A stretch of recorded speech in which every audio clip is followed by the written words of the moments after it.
Xiaoqiao felt like a little shrimp trying to grab a bottle of magic water, but was surrounded by a gang of muscle men.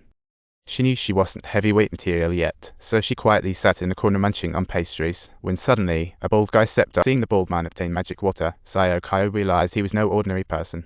He asked about Lanma, but Xiaoqiao initially ignored it. But when he kept probing about the beast family's private life, Xiaoqiao started getting suspicious. Little did she know, this guy was her uncle she had never met. Lanma had no clue what was going on until after. Then Lanma took Xiaoqiao on a tour of her real estate toboy. This was a secret her uncles had no idea about, just one among her many properties. Lanma shared gang survival rules: don't just work, a fool with a gun can dominate. To be a big shot, think smart. As long as you keep the frontliners and check-ins squeaky clean, you'll laugh less. After hearing that, Xiaoqiao felt a thrill. Lanma would totally have her back. To groom Xiaoqiao quickly, Lanma splurged on hiring a special forces trainer for her. One day, while Lanma was strutting down the street solo, a minivan screeched to a halt, and a couple of goons jumped out to drag her away. But she didn't flinch at all, looking brilliantly sassy. Before long, they arrived at some remote location. Getting out, Lanma spotted the bald guy chatting with Xiaoqiao at the gang meeting and realized he was her son whom she hadn't seen in 20 years. Turns out, her father betrayed the beast family, cleaned out all the riches, and took off with the son. Almost led to the family's downfall. Later, when Lanma found out about them, she sent people to deal with her father. Unfortunately, that action just brought her today's trouble. The bald man demanded $300K, or he'd give the evidence to police, claiming she had no future. Lanma had no choice but to play the reputation dilution game, and when she returned, Lanma showed up with cash to her most trusted underling for backup. But guess what? Her underling had the same $300K idea. Lanma had no idea this guy dared to betray her. He turned out to be Brother Lei's father. After all these years without a title, he treated her like cattle, and his rage finally blew. He tied up Lanma and was ready to make a run for it with the $300K, while Lanma looked at him like she was watching a dead dog. But you know what? No matter how he runs, karma will catch up.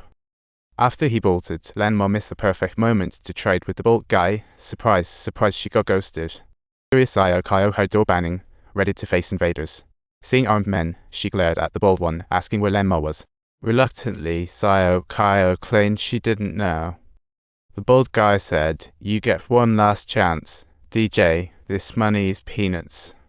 Two thugs shoved her into the water, and finally, Xiaoqiao caved and revealed where Lanma had hidden the money. But after searching, they only found $20K. It fell way short of the $300K they wanted.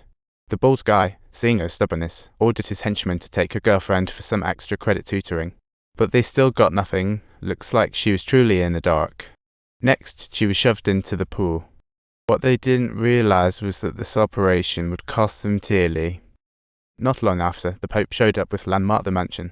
Turns out she had been left high and dry all day and had to reach out to him for help. As they returned to the doorstep, they found chaos everywhere.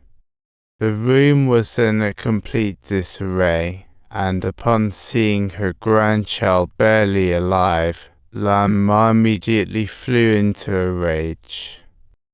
This was the future of the family, almost vanished. As a gang boss, Lanma would never let that slide. Since the old fox still wins, Lanma bribed the bald man's subordinate, offering $300K to kill him. A masterstroke capable of flipping the balance of power, her means were deadly and vicious. Meanwhile, her uncles were eyeing a church. This place rakes in big bucks every year. Darren and Brother Lei disguised themselves as construction workers, prepping to sneak inside the church. Old 8 lured away the monitoring room guards. They got the church detailed blueprints, now waiting the wind. On the donation gala day, Xiaoqiao secretly put a tracker in an envelope into an old man's pocket. He stuffed all the donations into his personal safe, totally unaware today he'd be saying goodbye to his mules. Meanwhile, Old 8 and his team were fiddling with the ventilation system, with the Pope keeping an eye out at the door. Once they were in, the Pope quickly put the vent back to its original state. Using the tracker in the money bag, they positioned themselves right above the target, as Darren created a traffic accident nearby to ensure distraction. Drawing security's attention, they saw Shifang making a quick escape. Security rushed out to help, leaving the church itself wide open. After getting the operation info, they jumped down the shaft, blacked out surveillance, donned masks, and launched the operation. Next, they soundproofed the entire room and began chiseling away at the safe's concrete.